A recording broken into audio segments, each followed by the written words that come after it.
जय हिंद ऑफिसर्स, कैसे हैं आप सब लोग। Welcome back to Dehradun Military Academy. और आज हम करने वाले हैं आपका एनडीए 2026 के लिए बायोलॉजी का एक नया chapter which is very very important for your NDA exam. इस चैप्टर से मोस्ट फ्रिक्वेंटली क्वेश्चंस पूछे जाते हैं। तो चलिए without wasting our time start करते हैं। और ये जो चैप्टर है बच्चों, काफी लंबा चैप्टर है। हमने कोशिश की है इसको थोड़ा क्रिस्प में करने की, तो I have divided this chapter into 2 parts. So let's start. Okay, चलिए तो स्टार्ट करते हैं यहाँ पर। तो सबसे पहले जो चैप्टर के कंटेंट्स हैं आप देख सकते हैं, what are the life process, then nutrition पढ़ना है। यहाँ पर अलग अलग टाइप के autotrophic nutrition, heterotrophic nutrition, then अलग अलग है, रेस्पिरेशन है, ट्रांसपोर्टेशन है, एक्सक्रीशन है। ये जितनी भी एक्टिविटीज बच्चों आप देख रहे हो, ये सारी की सारी एक्टिविटीज, चाहे वो ह्यूमंस हो, चाहे वो आपके एनिमल्स हो, चाहे प्लांट्स हो, all these activities are involved within them। और इन्हीं सारी एक्टिविटीज के बारे में हमें वन बाय वन बाइफरकेट करके पढ़ना है। और एनडीए में बहुत ज्यादा सवाल आते हैं। आपने आपके 6 क्लास 7 क्लास 8 9 10 तक आपने बायोलॉजी में बेसिक बेसिक चीजें पढ़ी होंगी, तो थोड़ा सा उसमें हम लोग उसको थोड़ा सा एडवांस तरीके से पढ़ेंगे। तो यहाँ पर सबसे पहला जो क्वेश्चन आता है हमारे पास, वो आता है what our life process. Life process क्या होती है, यानी कि ऐसी प्रोसेस जो कि लाइफ से जुड़ी हो, यानी ह्यूमन बींग्स की या एनिमल्स की किसी की भी लाइफ से जुड़ी हुई डेली लाइफ की जो प्रोसेस होती है। तो अब आप बोलोगे मैम हम जो काम करते हैं, है ना, हम जो काम करते हैं, हम घूमने जाते हैं, मूवी देखने जाते हैं, these are the life process. No, that's not. हमारे ह्यूमन बॉडी में अंदर जो हो रहा है, हमारी पूरी बॉडी का जो भी है ना, जो भी मूवमेंट हो रहा है, जो भी प्रोसेस हो रही है इंटरनली, है ना, आपको तो नहीं पता चल रहा है अंदर क्या हो रहा है। तो अंदर जो हमारी बॉडी के बच्चों जो प्रोसेस हो रही है, उन्हीं प्रोसेस को हम लोग लाइफ प्रोसेस कहते हैं। ठीक है, तो यहाँ पे लिखा हुआ भी है the basic functions performed by living organisms. यहाँ पर बच्चों बात हो रही है लिविंग। लिविंग यानी कि लिविंग एंटिटी वो एंटिटी होगी कोई भी, ठीक है ना, चाहे वो सेल हो चाहे वो टिश्यू हो, कोई भी लिविंग एंटिटी वो होगी विच कैन रेस्पायर, है ना, जो आपका रेस्पिरेशन प्रोसेस कर सकता है, जो कि आपका डाइजेशन कर सकता है, एब्जॉर्प्शन कर सकता है। All those are living process, ठीक है, एंड लिविंग ऑर्गेनिजम्स। तो यहाँ पर इनकी जो प्रोसेस है, यानी कि लिविंग ऑर्गेनिजम्स को अपने आप को रखने के लिए, जिंदा रखने के लिए जो प्रोसेस परफॉर्म की जाती हैं, यहाँ पर न्यूट्रिशन है, रेस्पिरेशन है, ट्रांसपोर्टेशन है, एक्सक्रीशन है, ग्रोथ है, मूवमेंट है, बहुत सारी इस तरह की यहाँ पर एक्टिविटीज है। चलिए, तो one by one will take all these activities. यहाँ पर किस तरह से ये एक्टिविटीज परफॉर्म की जाती है, आइदर वो ह्यूमंस हो चाहे वो आपके प्लांट्स हो, ठीक है। तो सबसे पहले यहाँ पर देखिए क्या लिखा हुआ है, energy needed for the life process. सबसे पहली बात ये आती है बच्चों, सबसे इंपॉर्टेंट हमारे लिए क्या होती है लाइफ में, एनर्जी ही होती है ना। हम लोग क्या करते हैं, खाना खाते हैं, वी टेक फूड, है ना, पानी पीते हैं, खाना खाते हैं। सोचे अगर हम 10 दिन तक कुछ ना खाएं तो हमारा जो वेट है वो डिक्रीज करने लग जाता है ना, वहां पर क्या होता है, डेटोरिएशन आने लग जाता है। दूसरी बात ये है कि हमारा जो एनर्जी लेवल है वो भी कम हो जाता है। इसका मतलब यहाँ से हमें एक समझ में चीज आती है कि हमारा जो भी एनर्जी नीड है वो हम जो एक्सटर्नल एनवायरनमेंट से खाना ले रहे हैं या फूड इनटेक कर रहे हैं उसी से हमें मिलती है। All the living organisms need energy to perform various life process. अलग अलग प्रोसेस के लिए भाई एनर्जी तो चाहिए, बिना एनर्जी के तो नहीं होगा। Food is a kind of fuel, है ना, फूड क्या है हमारा, एक फ्यूल है। थोड़ा पेन का कलर चेंज कर लेते हैं यहाँ पर, यस। तो जो हमारा ये फूड है बच्चों, ये जो फूड हम खा रहे हैं provides energy to all the living organism. The energy required by an organisms come from the food that the organism eat. तो ये बच्चों ये बात तो क्लियर है सबको कि भाई जो भी हम लोग बाहर से खाना खाते हैं ना, हम लोग हमारी बॉडी इंटरनल फूड तो नहीं प्रिपेयर करती है। Always we have to derive the food from the external factors, तो वो हमें वहां से मिलता है, ठीक है। अब यहाँ पे देखिए, सबसे पहले बात करते हैं न्यूट्रिशन, ठीक है ना। न्यूट्रिशन हम बोलते हैं ना कि हमारे फूड में कितना न्यूट्रिशन है, हम जो खाना खा रहे हैं क्या उसमें न्यूट्रिशियस वैल्यूज हैं या नहीं है। देखिए, हम लोग पिज्जा बर्गर भी खाते हैं और हम लोग रोटी चावल भी खाते हैं। तो अगर मैं आपसे पूछूं कि विच इज मोर हेल्दियर, तो how we can define what is healthy और नॉट, यानी जिसके न्यूट्रिशियस वैल्यूज ज्यादा होंगी, है ना, जिसमें न्यूट्रिशन ज्यादा होगा, वहां पर वो चीज क्या होगी, ज्यादा हेल्दी होगी। तो अगर आप न्यूट्रिशियस फूड खाओगे तो हमारी जो बॉडी है उस तरह से रिएक्ट करती है ना, हमारे बाल अच्छे होंगे, हमारी स्किन अच्छी होगी, हमारी बॉडी अच्छी होगी। लेकिन अगर आप रोज एक प्लेट मोमो खाते हो, है ना, ऐसे बहुत सारे बच्चे हैं आप लोगों में से जो क्या करते हैं, रोज जाके क्या करते हैं, शॉप पे जाके एक प्लेट मोमो खाते हैं, ठीक है। और मैं जिस जगह से हूँ, मैं तो देहरादून से बात कर रही हूँ, तो यहाँ पे क्या है, हर गली नुक्कड़ में मोमो चाउमीन मिल रहा है। समझ में आ रही बात? तो यानी कि हर कोई क्या कर रहा है, मोमो चाउमीन से ही अपना जीवन का गुजारा कर रहा है, बट वहां आपका पेट तो भर जाता है, लेकिन there is zero nutrition value. तो प्लीज इस चीज को समझिए आप कि आप खाना पेट भरने के लिए खा रहे हो या खाना अपनी हेल्थ के लिए खा रहे हो, है ना। तो अगर आप अपनी बॉडी को अच्छा रखना चाहते हैं, इस चैप्टर में हम यही सीखेंगे। अगर अपनी बॉडी को हम अच्छा रखना चाहते हैं तो हमें उसमें हेल्दी खाना खाना पड़ेगा। खाना खाना मतलब पेट भरना नहीं है। आपको एक बात मैं बताती हूँ कि जो आपकी वर्ल्ड हंगर इंडेक्स है, आपने जीएस में जरूर पढ़ा होगा, ठीक है। जो हंगर इंडेक्स है उसमें इंडिया का जो रैंक है वो काफी ज्यादा है। काफी ज्यादा का मतलब कि India is one of the most hungriest country, ठीक है। और उसका रीजन क्या है कि हमारा जो खाना है, जो हम खाना खाते हैं, आप बोलोगे कि हमें तो बहुत सारा खाना मिलता है, बहुत सारे जो कंट्रोल की शॉप्स होती हैं वहां पर 1 रुपए केजी चावल और गेहूं मिलता है। वो सब तो मिलता है, लेकिन सिर्फ पेट भरने के लिए, ठीक है ना। जो आपके बीपीएल से बिलो जो लोग लाइक करते हैं, वो लोग उस खाने को खाते हैं, उनका पेट भरता है, लेकिन न्यूट्रिशन वैल्यू बहुत जीरो है। तो उसके लिए गवर्नमेंट ने बहुत सारे स्कीम्स चलाए हैं, जिसकी वजह से उन जो फूड्स हैं, फूड मटेरियल्स हैं, उनमें न्यूट्रिशन वैल्यू डाली जाती है, एक्सटर्नली इजेक्ट की जाती है। तब हमें, तो इससे ये पता चलता है कि न्यूट्रिशन कितना इंपॉर्टेंट है हमारी लाइफ में। तो देखो जरा, एनर्जी के लिए चाहिए हमें न्यूट्रिशन, ग्रोथ एंड डेवलपमेंट के लिए चाहिए भाई, है ना, ग्रोथ एंड डेवलपमेंट के लिए चाहिए। उसके अलावा रिपेयर ऑफ डैमेज टिश्यू, जैसे बहुत बार क्या होता है, हमें चोट लग जाती है, तो आपने देखा होगा जब चोट लग जाती है तो कुछ दिनों के बाद चोट अपने आप ठीक भी हो जाती है। तो उसका रीजन क्या है, अपने आप जो हमारे टिश्यू है वो डैमेज हो जाते हैं, डैमेज होने के बाद रिपेयर हो जाते हैं। तो कैसे, आप जो बाहर से खाना खा रहे हो, न्यूट्रिशन वैल्यू मिल रही है, तो इस तरह से हमें ये सारी चीजें क्लियर हो जाती है, ठीक है। अब देखिए यहाँ पे न्यूट्रिएंट्स की बात करते हैं। भाई न्यूट्रिशन है तो न्यूट्रिएंट्स भी होंगे। तो आपको पता है आजकल तो हम लोग बहुत ज्यादा, अगर आप डिजिटल उसमें जाओगे, ठीक है, डिजिटल लाइफ में जाओगे, है ना, लाइफ डिजिटल में भी एक लाइफ है। आप अगर अपने फोन और अपने जो भी मोबाइल कैमरास वगैरह को यूज करते हो, तो आप यूट्यूब और इंस्टा जरूर यूज करते होंगे।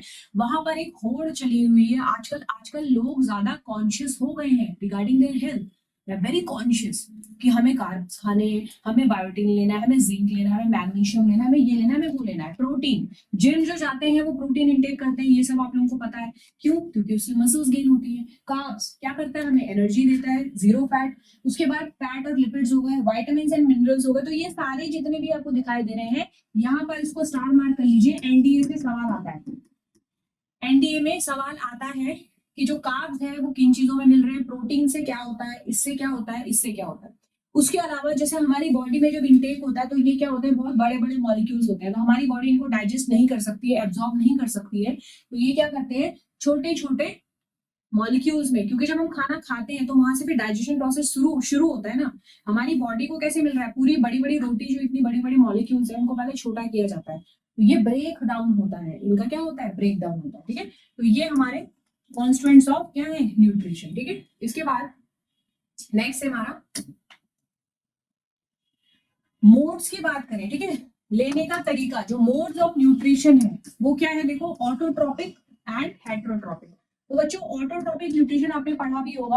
ऑटोट्रॉप्स क्या होते हैं, वो जो अपना खाना खुद बनाते हैं। तो यानी ऑटोट्रोपिक न्यूट्रिशन क्या होगा, जहाँ पे खाना खुद बनाया जा रहा है। तो आप बोलोगे मैम ह्यूमंस भी खाना खुद बनाते हैं, नहीं, लेकिन हम वी आर डिपेंडेंट, हम क्या करते हैं, बाहरी सोर्स पे डिपेंडेंट है।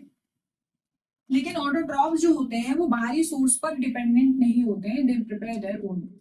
उसके अलावा हेटरोट्रॉपिक, तो जो एनिमल्स होते हैं वो भी हेटरोट्रॉपिक होते हैं, ह्यूमंस भी हेटरोट्रॉपिक होते हैं, ह्यूमन बीइंग्स और एनिमल्स, है ना, ये तो आपको पता ही होगा। वैसे भी हमारी हरकतें यही होती है जो एनिमल्स की तरह हम लोग क्या करते हैं, बिहेव करते हैं, ठीक है। चलिए, इसके बाद है आपका ऑटोट्रॉपिक मोड ऑफ न्यूट्रिशन। तो यहाँ पे देखिए, the word auto means self and trophic means nutrition, यानी सेल्फ न्यूट्रिशन, जो अपने आप को न्यूट्रिशन खुद दे रहे हैं। Autotrophic nutrition is that mode of nutrition in which organism make synthesise, कहाँ, simple inorganic material like carbon dioxide and water. अपना खाना बनाते हैं using simple inorganic material like आपका कार्बन एंड वाटर। इसको यूज करके सराउंडिंग से ये अपना खाना खुद बनाते हैं। हम तो ऐसा नहीं कर सकते, हम ये चीज लेके खाना नहीं बना सकते हैं, लेकिन ये बनाते हैं। तो डेफिनेटली ये कौन है, प्लांट्स होंगे, ग्रीन प्लांट्स है ना, ये तो आपको पता ही होगा, और उन्हीं के फल हम खाते हैं, जो फूल बनाते हैं वो, ठीक है। तो ऑटोट्रॉफ्स की बात करें तो आप देख ही रहे हो यहाँ पे, है ना। और यहाँ पर जो आपके पेपर में आएगा वो आएगा फोटोसिंथेसिस, हर साल फोटोसिंथेसिस प्रोसेस से सवाल आता है, ठीक है ना। तो यहाँ पर देखिए ऑटोट्रॉफ्स कौन है हमारे, देखिए जरा, जो ग्रीन प्लांट्स है वो क्या कर रहे हैं, इन प्रेजेंस ऑफ सन, सन क्या है, सनलाइट आ रही है आपकी, ठीक है भाई, लाइट एनर्जी क्या हो गई है, लाइट एनर्जी। उसके बाद आपका कार्बन डाइऑक्साइड जो कि हम रिलीज करते हैं, और ऑक्सीजन, है ना, ये क्या करते हैं, ऑक्सीजन देते हैं। तो क्या कर रहे हैं, सनलाइट की प्रेजेंस में कार्बन डाइऑक्साइड ले रहे हैं, और O2 क्या कर रहे हैं, रिलीज कर, क्या करना है, रिलीज करना है। यहाँ पे क्या लिखा हुआ है, these organisms which can make their own food from carbon dioxide and water called autotroph. The autotrophic organisms contain green pigment called chlorophyll. Very important. ये कह रहे हैं कि जो ऑटोट्रॉपिक ऑर्गेनिजम्स हैं लाइक प्लांट्स, उनके पास एक ग्रीन पिगमेंट होता है, उसे क्या बोलते हैं, क्लोरोफिल। और यही क्लोरोफिल आपका फोटोसिंथेसिस जो प्रोसेस होती है उसमें क्या करता है, हेल्प करता है, is capable of tripling sunlight energy. मतलब क्लोरोफिल प्लांट्स में होता है, जिसकी वजह से प्लांट्स क्या करते हैं, बहुत ज्यादा लाइट एनर्जी को कैप्चर करते हैं। तो यहाँ पे देखो लिखा हुआ है, ये एग्जांपल आपको याद रखने हैं ऑटोट्रॉप्स के। एक है आपका ग्रीन प्लांट और दूसरा है साइनोबैक्टीरिया। क्या बोला मैंने, green plants and cyanobacteria. Next है आपका हेटरोट्रॉप। तो हेटरोट्रॉप आप समझ गए होंगे, द वर्ड हेट्रो, हेट्रो का मतलब क्या हो गया बच्चों, अदर्स हो गया, एंड ट्रॉपिक अगेन आपका nutrition. Heterotropic nutrition is that mode of nutrition in which organisms cannot make their own food and they are dependent on others, ठीक है ना। Inorganic material like carbon dioxide and water depends on other organisms for its food. कौन है आपके, human beings तो है ही है, साथ में कौन है, एनिमल्स भी है, ठीक है भाई। तो हेटरोट्रॉप्स की बात करें तो आप देख रहे हो यहाँ पे एग्जांपल्स, एनिमल्स है, यीस्ट है, ठीक है, आपके ह्यूमंस है, ये सारे क्या heterotrophic, the organisms which can not make their own food from inorganic substance and they are dependent on others, और वो दूसरे पे क्या है, डिपेंडेंट है। इस तरह से वहां पे क्या होता है, इनका हेटरोट्रॉपिक न्यूट्रिशन होता है। तो इसमें कौन है आपके, एनिमल्स है, मैन, ह्यूमन बींग्स भी इसी में ही आ जाएंगे, और आपका ईस्ट, है ना। जैसे एग्जांपल ले हम टाइगर, टाइगर की बात करें, लायन की बात करें, तो टाइगर और लायन जो है वो क्या कर रहे हैं, वो दूसरे जानवरों को खा रहे हैं। इसका मतलब अगर उन्हें खाना बाहर से नहीं मिलेगा तो दे विल डाई आउट, है ना, ऐसा हो जाएगा। तो इस तरह से उन्हें क्या बोलेंगे, दे आर हेटरोट्रॉपिक, ठीक है। चलिए, टाइप्स ऑफ हेटरोट्रॉपिक न्यूट्रिशन। अब बात करते हैं कि हेटरोट्रॉपिक न्यूट्रिशन के टाइप्स क्या हैं। देखो यहाँ पे आप स्टार मार्क कर लीजिए, स्टार मार्क कर लीजिए फॉर एनडीए, यहाँ पे जरूर सवाल आएगा, ठीक है।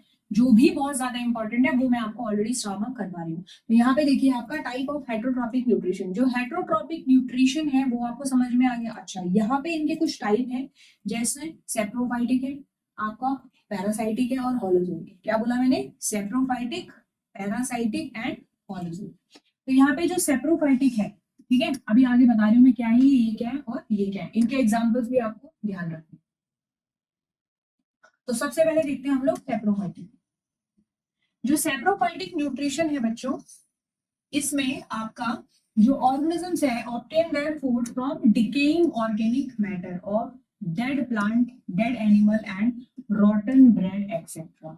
मतलब ये हुआ कि जो आपका सेप्रोफाइटिक न्यूट्रिशन है वो किस तरह का न्यूट्रिशन है, जहां पर जो भी एक्सटर्नल जो भी आपका ऑर्गेनिज्म होगा, इट विल, है ना, take his food dependent on dead decaying plants and animal. जितना भी मैटर डेड और डिकेइंग हो जाता है ना, सड़ जाता है जिसे हम बोलते हैं, तो वो ऑर्गेनिजम्स जो होते हैं वो उन पे फीड करते हैं, उसे बोलते हैं सेप्रोफाइटिक न्यूट्रिशन। और इनका जो एग्जांपल है वो आपका है फंगस। क्या है, fungi. The organism having saprophytic mode of nutrition are called saprophyte.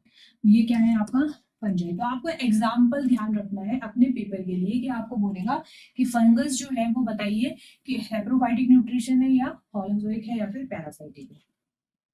Okay, तो आई होप आपको ये समझ में आएगा। सेप्रोफाइटिक में बस ये याद रखना कि ये डेड डिकेइंग प्लांट और एनिमल का न्यूट्रिशन होता है, ठीक है।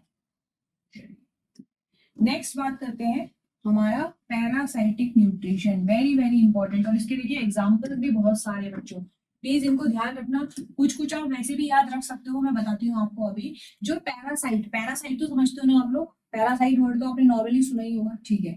The parasitic nutrition is that nutrition in which an organism derives its food from the body of another living organism called its host without killing. ये बहुत इंपॉर्टेंट है। जो सेप्रोफाइटिक था उसमें क्या था, आपका बॉडी डेड होनी चाहिए, डेड डिकेइंग था। यहाँ पर आपका जो लिविंग ऑर्गेनिज्म है वो किसी दूसरे पे डिपेंडेंट है, और जिस पे वो डिपेंडेंट है वो खुद भी नहीं मरा है, उसको कोई हार्म नहीं पहुंचा रहा है, मतलब उसको किल नहीं कर रहा है। हार्म तो पहुंचाएगा लेकिन उसको किल नहीं कर पाएगा। जैसे बहुत अच्छा एग्जांपल है जू, ठीक है ना, जिन्हें इंग्लिश में टिक्स भी बोलते हैं। क्या बोलते हैं? टिक्स। तो आपने देखा होगा कि बहुत बार जैसे आपकी ये आपका जो ये ऑटम का टाइम आता है, या जैसे मैं बरसात की बात करूं, तो बरसात के मौसम में बहुत ज्यादा ह्यूमिडिटी होती है। इस वजह से हमारे बालों में, है ना, मतलब आपके बालों में जनरली क्या हो जाती है, जू हो जाती है, जिसे हम टिक्स भी बोलते हैं। वो नॉर्मल सी बात है। तो वो जो जू होती है वो हमारे बालों के अंदर ही रहती है, और हमारा जो ब्लड है ना, उसको सक करती रहती है। अब हमें ऐसे तो पता चलता नहीं है, लेकिन उनका जो ब्लड सक करने का प्रोसेस है उसकी वजह से हमारी जान नहीं जाती है। मतलब वी डू नॉट, हम डाई, हम वी कैन नॉट डाई, हम मर थोड़ी जाएंगे। छोटी छोटी जो है, ठीक है भाई, कितना खून लेंगे, तो हम मरते नहीं है। तो वो यही कह रहा है कि इस टाइप के न्यूट्रिशन में जो आपका लिविंग ऑर्गेनिज्म है, वो जिसके ऊपर फीड कर रहा है उसको हम लोग होस्ट बोलते हैं। क्या बोलते हैं? होस्ट। जनरली जो वायरस और बैक्टीरिया होते हैं वो भी क्या करते हैं, हमारी बॉडी में ही जाते हैं और हमारी बॉडी को नुकसान पहुंचाते हैं, और उन्हीं को हमारी जो बॉडी उनके लिए क्या बन जाती है, होस्ट। यानी कि जिसपे फीड कर रहे हैं वो होस्ट होगा, और जो बाहर वाला है वो गेस्ट होगा। सिंपल सी बात है। इसे बोलते हैं पैरासाइटिक न्यूट्रिशन, ठीक है ना। क्या बोलते हैं? Parasitic nutrition. Several fungi, bacteria, plants like cuscuta, ये आप याद रखना। देखो कसकटा जो है वो आपका पैरासाइटिक न्यूट्रिशन के अंडर में आता है। उसके अलावा टिक्स हो गया, लीस हो गया, जूम हो गया, ठीक है। ये क्या हो गया आपका, ये क्या होते हैं आपके, वो क्या कहते हैं उसे यार, जो बरसात के मौसम में आते हैं ना, वो क्या कहते हैं, वो बरसात के मौसम में जो चिपक जाते हैं, जोंक, है ना, जोंक बोलते हैं उनको हम लोग। तो जोंक जो होते हैं वो हमारी बॉडी से चिपक जाते हैं और हमारा खून क्या करते रहते हैं, सक। तो हम होस्ट हो गए और वो गेस्ट हो गए। तो इस तरह का न्यूट्रिशन क्या होता है बच्चों, पैरासाइटिक न्यूट्रिशन होता है। चलिए आगे बढ़े। तो ये जो है, ये पोर्शन जो है वो एनडीए के लिए बहुत ज्यादा इंपॉर्टेंट है, ठीक है ना। इससे सवाल आ जाता है, तो आपको ये एग्जाम्पल ध्यान रखना। और कसकटा, ये एनसीईआरटी में भी दिया हुआ है, तो प्लीज इसको ध्यान रखना, Cuscuta.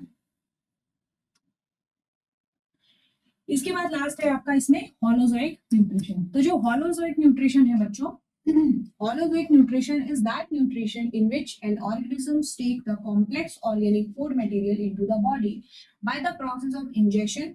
The ingested food is the absorbed into the body of cell of an organism. Human beings and most of the animals have holozoic mode of nutrition, ठीक है ना।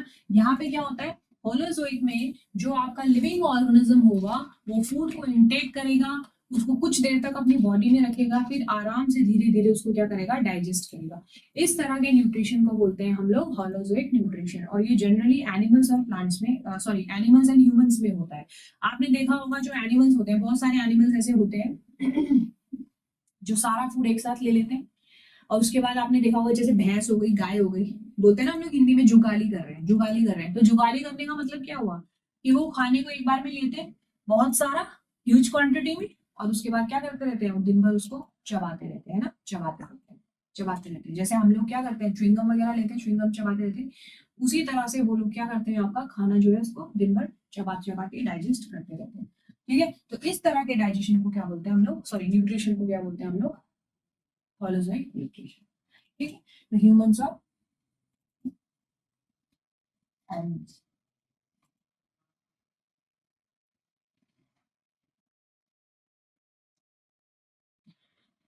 ओके, नेक्स्ट है, अभी हमने देखा न्यूट्रिशन इन आपका organisms में देखा, अब हम देख रहे हैं कि न्यूट्रिशन इन प्लांट्स में कैसे हो रहा है। तो यहाँ पर देखो जरा, इस डायग्राम को जरा पहले देख लीजिए, ठीक है। यहाँ पे क्या हो रहा है, आपका जो सन है, सनलाइट की प्रेजेंस में आपका, और क्लोरोफिल, लीव्स में क्या है बच्चों, क्लोरोफिल। लीव्स में क्या होता है, ऑलरेडी क्लोरोफिल होता है, जो विच इज ग्रीन पिगमेंट, है ना, जो आपकी सनलाइट की एनर्जी को कैप्चर करता है, और कार्बन डाइऑक्साइड। इन तीनों की प्रेजेंस में फूड बन रहा है आपका, कहाँ बन रहा है, प्लांट्स में, ठीक है।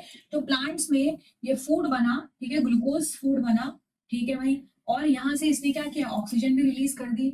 और ये जो फूड स्टोर हो रहा है प्लांट्स में वो किसकी फॉर्म में हो रहा है, स्टार्च की फॉर्म में। तो एनडीए में ये क्वेश्चन आ सकता है कि प्लांट्स में जो फूड होता है वो किस फॉर्म में स्टोर होता है, तो किस फॉर्म में स्टोर होता है, स्टार्च की फॉर्म में। ठीक है, तो ये चीज याद रखना कि plant store the food in the form of starch. जो भी आपको बना रहे हैं वो किसकी फॉर्म में होता है, स्टार्च। जैसे आलू होता है, आलू में स्टार्च, इसका मतलब ये हुआ कि हर फूड में थोड़ा बहुत स्टार्च होता ही होता है। ठीक है, हर फूड में थोड़ा थोड़ा स्टार्च होता है। तो यहाँ पर ये जो लिखा हुआ है आपका डायग्राम में, जो साफ साफ आपको दिखाई दे रहा है कि आपका क्लोरोफिल है, सनलाइट की एनर्जी है, और कार्बन डाइऑक्साइड जो कि एटमॉस्फेयर में। तो तभी तो बोला जाता है कि पेड़ लगाओ, पेड़ लगाओ। कितने ज्यादा पेड़ आप लगा सकते हो, तो जितना ज्यादा हम पेड़ लगाएंगे उतना ज्यादा जो पेड़ है यानी जो ट्रीज है वो CO2 को कैप्चर करते हैं, क्योंकि उन्हें फूड बनाना है। तो CO2 को कैप्चर करेंगे तो एनवायरमेंट में क्या होगा, आपका ग्लोबल वार्मिंग कम होगी। ग्लोबल वार्मिंग तो आप जानते ही हो, बायोलॉजी में आपका एक चैप्टर बच्चों एनवायरमेंट भी है, वो भी हम पढ़ेंगे। उसके अंडर में ग्लोबल वार्मिंग पढ़ा जाता है, जहां पर ये देखा गया है कि आने वाले टाइम में ग्लोबल वार्मिंग, यानी जो ग्लोबल वार्मिंग का मतलब है कि ओवरऑल जो अर्थ है उसका टेम्परेचर बढ़ने वाला है। और वैसे भी आप देख ही रहे होंगे कि बहुत ज्यादा पेड़ कट रहे हैं, जितने ज्यादा ट्रीज कट रहे हैं उतना ज्यादा CO2 का कैप्चर नहीं हो पा रहा है, और CO2 हमारे एनवायरमेंट में घूम रही है, जिसकी वजह से जो अर्थ का टेम्परेचर है वो बढ़ता जाता है। ठीक है, तो यहाँ पर ये चीज समझ में आ गई आपको, ठीक है। तो आपको याद क्या रखना है, आपको ये याद रखना है कि जो प्लांट में स्टोर्ड फूड है वो किस फॉर्म में स्टोर होता है, स्टार्च की फॉर्म। ठीक है बच्चों, बढ़िया।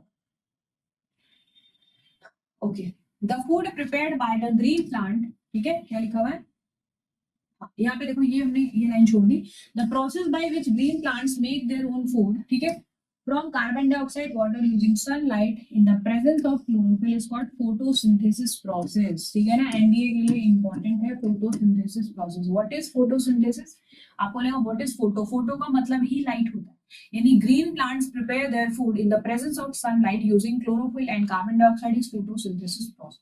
ठीक है, ओके। तो यानी कि ये सब कंपलसरी है फोटोसिंथेसिस प्रोसेस के लिए। अगर आपसे पूछा जाए कि क्या क्या कंपलसरी है, CO2, सनलाइट, ठीक है, एंड क्लोरोफिल।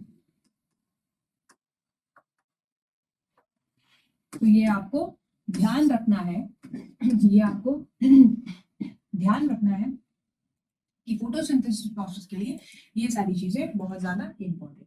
ठीक है, तो यहाँ पे देखो आगे क्या लिखा हुआ है, the food prepared by the green plants leave have a plant is in form of simple sugar called glucose. ठीक है भाई, सिंपल ग्लूकोज में it is then sent to different parts of the plant. The extra glucose is changed into another food called starch. This starch is stored in leaves of the plant. ठीक है, this starch is stored in the leaves of, मतलब ये कह रहा है कि आपका जो प्लांट्स हैं वो जब फूड प्रिपेयर करेंगे वो ग्लूकोज की फॉर्म में होगा। उसके बाद क्योंकि ग्लूकोज क्या एनर्जी है, तो प्लांट्स को अपने रेस्पिरेशन के लिए, लाइफ प्रोसेस के लिए क्या चाहिए, एनर्जी चाहिए, तो वो सारे पार्ट्स में चली जाएंगी। जो एक्स्ट्रा है, एक्स्ट्रा कहाँ स्टोर होगा, आपका लीव्स में स्टोर होगा, या जैसे भी जो भी फूड बन रहा है वहां स्टोर होगा। किस फॉर्म में स्टोर होगा, स्टार्च की फॉर्म। ठीक है, तो ये आपको ध्यान रखना है।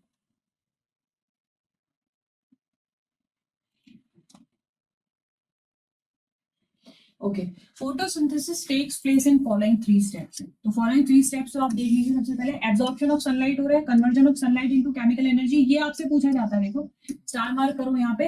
आपसे ये पूछा जाता है कि फोटोसिंथेसिस प्रोसेस में सनलाइट किस एनर्जी में कन्वर्ट होती है, मतलब जो सन की लाइट एनर्जी है वो किस एनर्जी में कन्वर्ट होती है, then it is converted into chemical energy. ठीक है, किसमें, chemical energy. And splitting of water into hydrogen and oxygen. Water किसमें टूटता है, वाटर किसमें टूटता है आपका, H2 एंड O2। ठीक है, तभी तो ऑक्सीजन रिलीज होती है। The reduction of carbon dioxide by hydrogen to form carbohydrate like glucose utilizing chemical energy. तो ये सारी चीजें ध्यान रखो। ठीक है,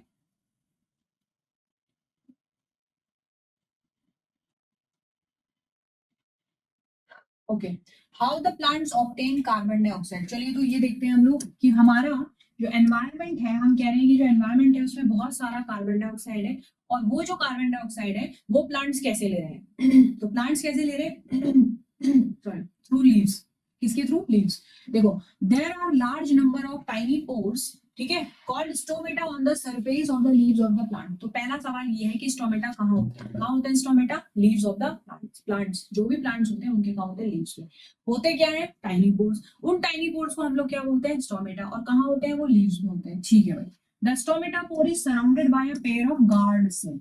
गार्ड सेल कहाँ होते हैं, स्टोमेटा के साथ होते हैं। देखो जरा डायग्राम में, can you see this, can you see this, ये देखिए स्टोमेटल पोर, गार्ड सेल कहाँ है, ये गार्ड सेल, ये गार्ड सेल। ठीक है, तो गार्ड सेल कहाँ है, स्टोमेटा पोर के बाहर। ठीक है, और ये क्या है, ये क्लोरोप्लास्ट है, जो आपको दिखाई दे रहे हैं स्मॉल स्मॉल डॉट्स, ये क्या है, क्लोरोप्लास्ट। तो आप देख रहे हो ये जो आपका स्टोमेटल पोर है, यहाँ पे ये ओपन हो रखा है,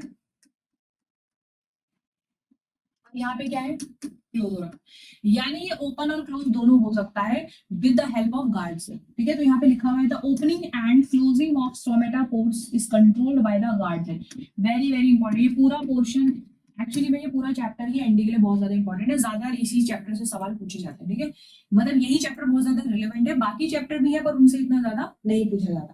तो आपसे क्या बोला जा रहा है, सबसे पहला कि स्टोमेटा क्या होते हैं, टाइनी पोर, कहाँ होते हैं, लीव्स में होते हैं। किससे सराउंडेड होते हैं, गार्ड सेल से। स्टोमेटा ओपन और क्लोज भी होते हैं because they have to change exchange of gases. Carbon dioxide क्या करनी है, लेनी है, और O2 को क्या करना है, रिलीज करना है। तो किसके थ्रू होगा कंट्रोल, गार्ड सेल के थ्रू, नाम ही उसका गार्ड सेल। ठीक है भाई, बहुत बढ़िया बात।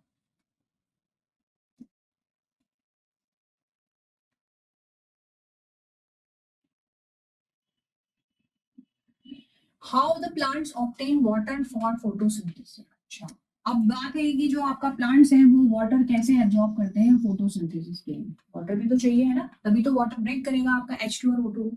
The water required by the plants for photosynthesis is absorbed by the roots of the plant from the soil, है ना भाई, through the process of osmosis। ये osmosis वर्ड आपने कहीं और भी पढ़ा है ना, osmosis process, इससे पहले जो मैंने आपको चैप्टर पढ़ाया था सेल वाला चैप्टर, वहां पर भी हमने ये बात पढ़ी थी कि ऑस्मोसिस क्या है, एक आपका एक्टिव ट्रांसपोर्टेशन है। क्या है ये, एक्टिव ट्रांसपोर्टेशन है।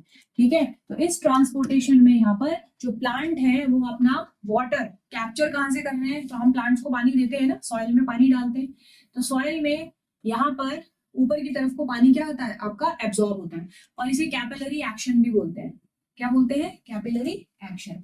तो प्रोसेस ऑफ ऑस्मोसिस से ये होता है। ठीक है भाई, तो अगर आपसे पूछा जाए कि प्लांट जो है वो पानी कैसे ले रहे हैं, सॉइल से ले रहे हैं, ऑस्मोसिस प्रोसेस के थ्रू। ठीक है भाई, the plant take material like nitrogen phosphorus. देखिए जो हमारी सॉइल होती है, हम बोलते हैं ना अच्छी सॉइल, तो अच्छी मिट्टी में आपका क्या क्या होता है, nitrogen, phosphorus, iron, magnesium etcetera, ये सारे न्यूट्रिएंट्स होते हैं। तो वो सारे कहाँ से लेता है प्लांट, कहाँ से लेता है, सॉइल से। भाई प्लांट को भी तो न्यूट्रिशन चाहिए अपने सर्वाइवल के लिए, तो कहाँ से लेता है, सॉइल से।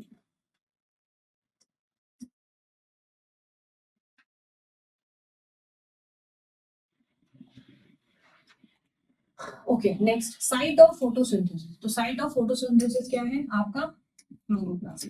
और आपसे पूछे कि फोटोसिंथेसिस हो कहाँ रहा है, तो प्लांट्स में क्लोरोप्लास्ट होता है, जहाँ पे क्लोरोफिल होता है वहां पर आपका ये क्या करता है, अकर करता है। ठीक है, तो ये आपको देखने की जरूरत नहीं है, मेन है हमारा ये जो आपके आपके लीव्स हैं, लीव्स के अंदर क्या होते हैं, इस तरह के छोटे छोटे होल्स होते हैं। ठीक है, तो अगर आपसे ये पूछा जाए कि what is site of photosynthesis, single one liner question, तो साइट ऑफ फोटोसिंथेसिस क्या है, क्लोरोप्लास्ट।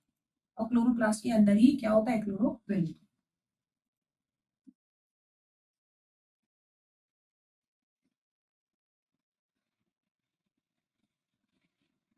ओके, नेक्स्ट है न्यूट्रिशन इन एनिमल्स। चलिए, तो एनिमल्स के न्यूट्रिशन की बात करते हैं। Animals obtain their food from plants और अदर एनिमल्स। भाई जो एनिमल्स होते हैं वो प्लांट से लेंगे या फिर अदर एनिमल्स से लेंगे। ठीक है भाई, all the animals can be divided into three group. जितने भी एनिमल्स हैं वो तीन ग्रुप में बांटे जाते हैं, और ये आपने बचपन में भी पढ़ा होगा, यानी 6, 7, 8 क्लास में भी ये पढ़ाया जाता है कि जो एनिमल्स हैं वो क्या क्या होते हैं आपके, हर्बीवोरस, कार्निवोरस, ओमनीवोरस। तो मुझे ये बहुत ज्यादा समझाने की जरूरत यहाँ पर नहीं है कि ये क्या क्या होते हैं, आपको अच्छे से पता है। देखो हर्बीवोरस क्या होते हैं, तो हर्बी हर्ब, हर्ब क्या होते हैं आपके, यानी ग्रीन, ग्रीनरी, हर्ब्स। तो हर्ब्स क्या होंगे आपके, those animals which eat only plants called herbivorous. जो सिर्फ प्लांट्स खाते हैं वो हर्बीवोरस होते हैं, और उनका एग्जांपल जो है सिंपल यहाँ पे आपको डायग्राम में दिखाई दे रही है, काउ। ठीक है, ये यानी कहाँ की काव है, जहाँ भी काव है क्या है, ठीक है। तो ये क्या आते हैं, सिंपल प्लांट्स खाते हैं, तो ये क्या होते हैं आपके हर्बीवोरस होते हैं। इसमें एग्जांपल आप ले सकते हो, गोट है, काव, बफेलो, हॉर्स वगैरह वगैरह जितने भी है, ये सब हर्बीवोरस है, ठीक है भाई। कार्निवोरस, तो कार्नि देख लीजिए आप, खतरनाक वाला यहाँ पर बब्बर शेर का आपको नजर आ रहा है, और ये क्या खा रहा है आपका, फ्लैश खा रहा है, इट इज ईटिंग फ्लैश। और अगर ये फ्लैश खा रहा है भाई साहब, तो इसका मतलब ये क्या है आपका, हर्बीवोरस है। जैसे लायन है, टाइगर हो गया, फ्रॉग, वल्चर। वल्चर समझते हो आप लोग क्या होता है वल्चर, क्या बोलते हैं हिंदी में वल्चर। एक होता है काइट, एक होता है ईगल, एक होता है वल्चर। क्या बोला मैंने, एक होता है काइट, एक होता है ईगल, एक होता है वल्चर। ये तीनों चीजें, ये तीनों जो है मतलब अपने उसकी खतरनाक स्पीशीज मानी जाती है, और उसमें वल्चर सबसे ज्यादा। आप लोग जानकर हैरान होंगे कि वल्चर जो है वो मोस्टली एक्सटिंक्ट हो चुके हैं अब इंडिया से, ठीक है। अब ये नहीं दिखते हैं और ना ये होते हैं, क्योंकि ये एक्सटिंक्ट हो चुके हैं। वाइल्ड लाइफ प्रोटेक्शन एक्ट के तहत ये खत्म हो चुके हैं वल्चर, जिन्हें हम लोग हिंदी में क्या बोलते हैं, गिद्ध बोलते हैं, ठीक है। और उसके रीजन है बहुत सारे, उस पर हम नहीं जाएंगे, but once vulture were very, जिसे हम बोलते हैं, और इनका आपको बोलते हैं डिकम्पोजर्स, ठीक है। ये क्या है, डिकम्पोजर्स है। डिकम्पोजर्स यानी कि जैसे हमारे बहुत सारे डेड डिकेइंग प्लांट्स, एनिमल्स वगैरह होते हैं, तो ये क्या करते हैं आपका, उनको अटैक करते हैं, उनको स्मॉल स्मॉल ग्लोब्यूल्स में कन्वर्ट करते हैं, और उसके बाद क्या करते हैं, इनको डिकम्पोज कर देते हैं। तो इनको क्या बोलते हैं हम लोग, डिकम्पोजर्स भी बोलते हैं। चलिए तो आगे बढ़ते हैं, नेक्स्ट है हमारा ओमनीओरस। तो ओमनीओरस अगर हम देखें बच्चों, ओमनीओरस वो होंगे, यस, ओमनीओरस हमारे वो होंगे जो आपका एनिमल्स और प्लांट्स दोनों पे डिपेंडेंट है, ठीक है, which are dependent on both plants and animals, जो कि हमारे प्लांट्स और एनिमल्स दोनों पे डिपेंडेंट होंगे। And the best example is आपका ह्यूमन बींग्स, ठीक है। तो जो ह्यूमन बींग्स होते हैं वो प्लांट्स और एनिमल्स दोनों पे क्या करते हैं, आपका डिपेंड होते हैं। तो देखिए यहाँ पे आपको एग्जाम्पल दिए हुए, ये बच्चा बर्गर खा रहा है, और ये जो बच्चा है ये आपका प्लांट्स भी खा सकता है, एनिमल्स भी खा सकता है, सब कुछ खा सकता है, ठीक है। ये हमारा